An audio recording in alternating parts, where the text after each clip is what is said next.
আতিক, যতটুকু আমরা তথ্য পেয়েছি, ঢাকা মহানগর গোয়েন্দা পুলিশ সাবেক পরপর তিনবারের মন্ত্রী, অর্থাৎ আওয়ামী লীগ সরকারের একজন প্রভাবশালী মন্ত্রী যিনি ছিলেন ডক্টর দীপুমণি, তিনি চাঁদপুর ৩ আসন, চাঁদপুর সদর এবং চাঁদপুর হাইমচর এলাকার উনি মন্ত্রী ছিলেন, তাকে গ্রেপ্তার করেছে।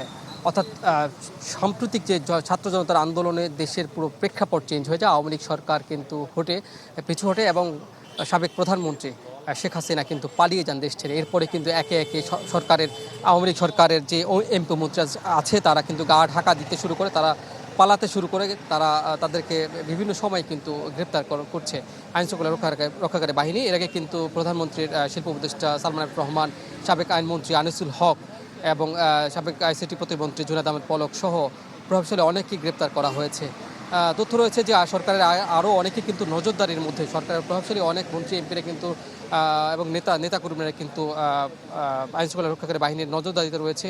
হয়তোবা তাদেরকে শিগগিরই গ্রেপ্তার দেখানো হবে, এমনটি আমরা জানতে পেরেছি। দীপুমণির বিষয়ে যে আমরা যতটুকু তথ্য পেয়েছি যে আজকে এখন থেকে ঠিক 1 ঘন্টা আগে ঢাকা মেট্রোপলিটন পুলিশের যে মিডিয়া সেন্টার আছে সেখান থেকে কিন্তু আমাদেরকে তথ্য জানানো হয়েছে দীপুমণিকে বারিধারার একটি বাসা থেকে গ্রেপ্তার করা হয়েছে।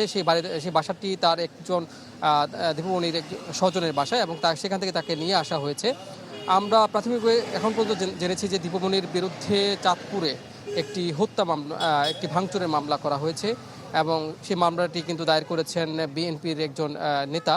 তার বাড়িতে ব্যাপক ভাঙচুর করা হয়েছে। সেই ভাঙচুরের ঘটনায় তাকে কিন্তু হয়তো গ্রেপ্তার দেখানো হবে। এছাড়াও ঢাকার বেশ কয়েকটি হত্যা মামলা হয়েছে, যেহেতু অসংখ্য মানুষ এই আন্দোলনে কিন্তু মারা গেছেন পুলিশের গুলিতে কিংবা সরকারের যারা ঊর্ধ্বতন ছিলেন তাদের নির্দেশনায়। এই নির্দেশকারী হিসাবে তাকে হয়তো ঢাকার কোনো একটি হত্যা মামলায় গ্রেপ্তার দেখানো হতে পারে বলে আমরা জানতে পেরেছি।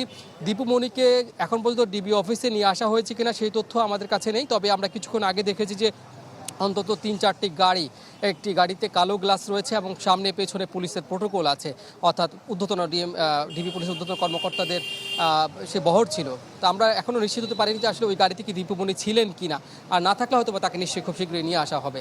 এই বিষয়ে বিস্তারিত পরে আমাদের কাছে আসলে আমরা আপনাদেরকে জানাবো। জি কাজী ফয়সাল, অনেক ধন্যবাদ যুক্ত হবার জন্য।